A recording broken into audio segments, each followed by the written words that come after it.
you guys, it's Moni XO, and I'm here with Tyesha. She's an author and a poet, and I'm excited to be seeing you in person. Yeah. First off, let's talk about how we met, which is really cool. It's kind of random, and then we were able to connect. Yeah, St. Louis Fest, STO Fest. Yeah.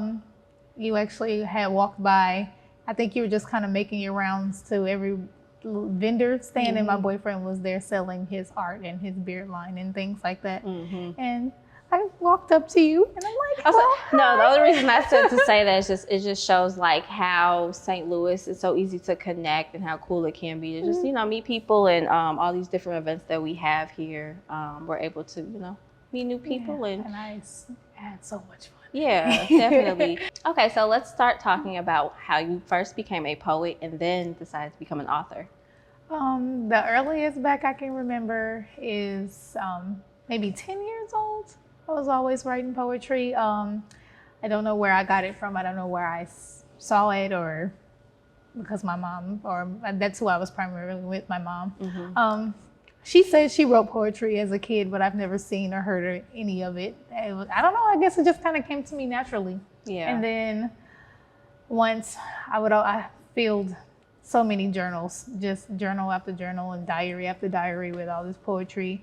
And then I got in high school and started getting more serious about it, but still not necessarily sharing it with anyone. Yeah. And then July of 2019, my friend Kenya, she actually took me to lyrical therapy, and that was the very first stage that I got on, and nobody could hear me. I was just all timid on stage and barely, and this is so funny about that story because a girl like in the audience, like, I can't even hear her. And I was so embarrassed. I was like, oh my God.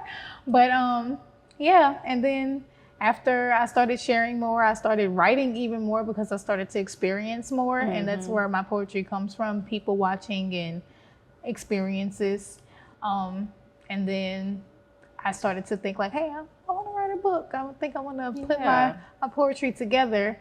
And it took some time. Mind you, it just came out in October, and I started putting it together in 2019. So I'm going through all of my old journals, picking pieces, having to write new pieces, and just slowly but surely putting it together and typing it out, and it just kind of blossomed from there. Yeah, I was gonna say, good things take time. Like, when you start to rush things just because, like, oh, I need to get this out.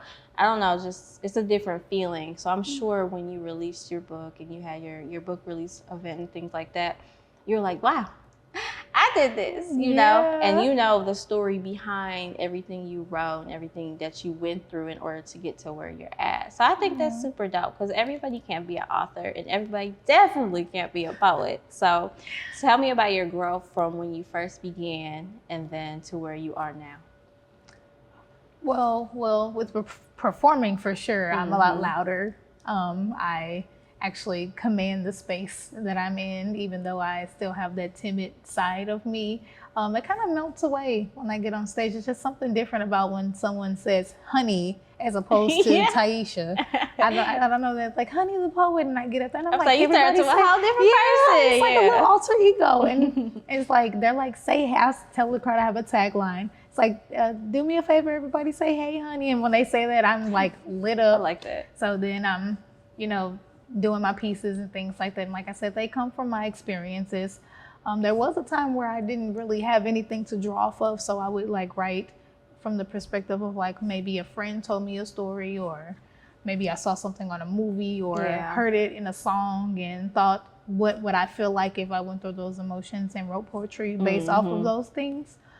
So the growth with having more experience and more things to talk about personally with that is another way I see myself elevate and grow in my poetry. And then just even with my book, a lot of the pieces are newer, and I actually thought a lot of them were going to be old.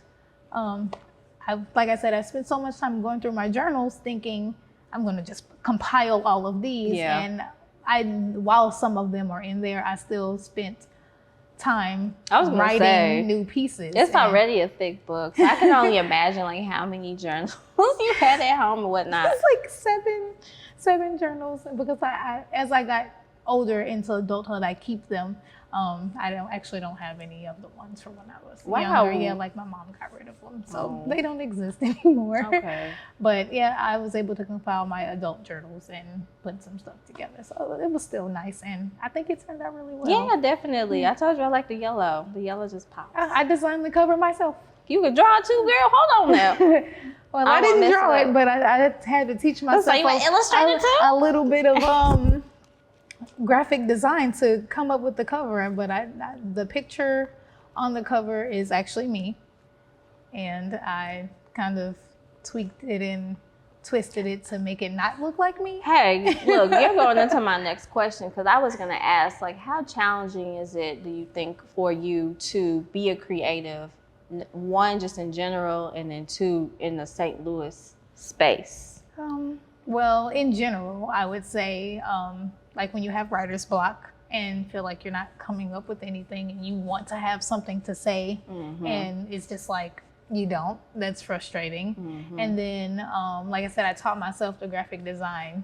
I redid that cover like 50 plus times before I got it right. It was awful in the beginning. I was literally crying. It was hard. And then when I even started to write it, I somehow accidentally deleted like 50 pages and had to like go back and start over. So that's frustrating. But then, like, as far as the St. Louis thing, it's hard because not everyone is supportive, and it's like the majority isn't supportive, and I kind of learned like it doesn't really necessarily matter how much you show love to other people, you might not necessarily get that back. And so I had to learn, like, okay, well, you remain yourself, keep your heart, show the support to the people you want to show support to, and eventually people are going to feel you, and it doesn't necessarily have to be the people you're supporting, because a lot of people in St. Louis just more competition than they are support. So, and one thing I actually learned about St. Louis, though, just to kind of piggy off what you said, what you're saying, it's just being able to find people that have the same similarities and goals as you, because you could go in this area and they're doing a whole different thing than you, and there's nothing necessarily wrong with them or wrong with the situation. It's just you guys don't have those similarities. So I never really want to say that we don't support our city as a whole. I just think we have the people that we're meant to be around, and those are the people that will motivate us to do better and, support us and, do all these good things that we're wanting to do. So I always try to like think of it in a different way, and I wanted to get your perspective on it, just because like I think we're a dope city and we could do so many amazing things. Like, look what you've done, like, which I agree. I don't know. I see it a little differently because, like I said, I've had just more people trying to undercut and not be so nice to me than people that are like people outside of the city are a lot more supportive. Like people in Kansas City and Chicago and the surrounding cities, they're more embracing to what I have going on than directly where I'm from. And it's disheartening because I love it here. Like I've met some really dope people. I've seen some of the dopest things, especially since I started performing, that connected me to a lot of different other types of artists and not just poets or writers or anything like that. So, and that's the goal. I wish it was better because it is people doing some amazing things. Oh yeah, for sure. Now, what do you have coming up in the near future? Because I know you say you do your own events. Yes, so I am currently planning an open mic. I want to do it in October for the 1-year anniversary of my book coming out. I have yet to come up with a title for it. I just know I have the date, and I'm still creating the flyer. So look, stay tuned, stay tuned, stay tuned, stay tuned. Yeah, like be on the lookout for that. And other than that, just continuing trying to get my book as many bookstores as I can, get readers interested and engaged so that I can get that bestseller title that I've been working hard towards. So, yeah. Now, before we wrap up into the Cause the Rage Jar segment, tell people how they can find your book. How can they purchase it? How can they support? Well, it is available on Amazon and also on Barnes and Noble. And then there's this bookstore in Kansas City called the Black and Brown Bookstore. Ooh. It is Black owned by this beautiful Black woman named Corey Smith. She is awesome. And my book is inside of their stores, in person as well as online on their website. Okay. So yeah, those are the 3 places right now. I'm excited. Yeah. All right, girl. It's time for the Closet jar. Okay, I'm gonna close my eyes. You get to pull 3 questions, so you got 3 tries. What is your spirit animal? Would it have to be a real animal? Is that how that works? I have a spirit animal that's a person. Okay, if I had to think of an actual animal that's a spirit animal, oh Lord, okay, maybe a cheetah. They're cute. That's so and I funny. like cats. I used to say that was mine. Yeah, that's funny. And they're fast and they're smart. And I used to want to be a cheetah girl super bad. I was waiting for you to say that. All right, question 2. You put it right here. Okay. That's funny. I just watched Cheetah Girls like the other day. That is so random, but I just watched it the other day. I was like, man, this is. And I meant to because we were talking about it at work. Brought the childhood back. Yeah, I used to, want to be one of them so bad. If you weren't an artist, what would you paint and why? I used to paint when I was in high school. I stopped. I probably would just paint celebrities like I did back then. Well, okay, what celebrity did you paint in the past? I did a lot of Tupac and Eazy-E. Those paintings got stolen though, so I have no idea where they are now. Somebody probably has them. I was gonna say somewhere. They must have been really good for somebody to steal. We're gonna think of it like that. I guess. So. But yeah, celebrities, probably old school celebrities. I don't think I would necessarily paint anybody new. You know what you would paint? You would paint this book cover next. You know what? I could paint myself with the flower, with the chrysanthemum. At first I thought I wanted it to be a sunflower, and then I changed my mind. I was like, no, everybody does sunflowers. We're not gonna do that. Okay. Last question. If you could invite 3 people to dinner, living or dead, who would you invite? I don't know how this dinner would go because these people. Oh my God. Okay. Prince, Maya Angelou, and Tupac. That'd be an interesting dinner. Yeah. That'd be a lot of conversation going on. Yeah, I would, because I love Tupac, and not musically, which is odd.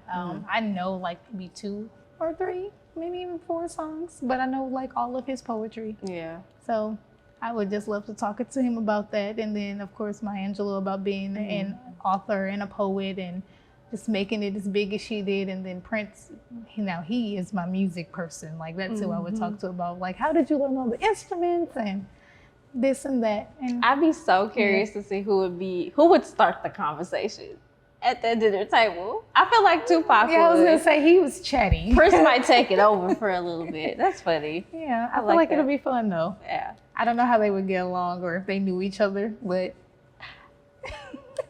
they get along. I think they would. Everybody got a little similarities in there. Yeah. All right, girl. Well, how can people find you on social media? How can they, again, purchase your book, or how can they just support you in general? Well, I'm only on Instagram. So it's Tyesha, TYESHA_Mack, MACK. A lot of people leave the K off. Right, spell it right. Yeah, MACK and then another underscore after the Mac. A lot of people are asking, am I related to Bernie Mac, and they try to leave the K off. And I'm like, no. But yes, again, the book is on Amazon. It's on Barnes & Noble, as well as the Black and Brown Bookstore. And if you want to support me, you can start by following me on Instagram. I'm trying to make it to my first 1,000 followers. Yay. And I have 5 more to go. And yeah, I have, like I said, just be on the lookout for my next open mic that I have coming up, because that will be in October. I'm kind of wanting it to be like a fall vibe kind of thing. I love it. I think it should be cute. And yeah, I think that's pretty much it. Yeah, well, I'm excited for the future. Thank you. I'm on Yexa. We're out. Be easy. It's your girl, Moni XO, and you just finished a 94XO interview. Make sure you like, subscribe, and comment to our YouTube channel, and follow us on social media platforms. Be easy.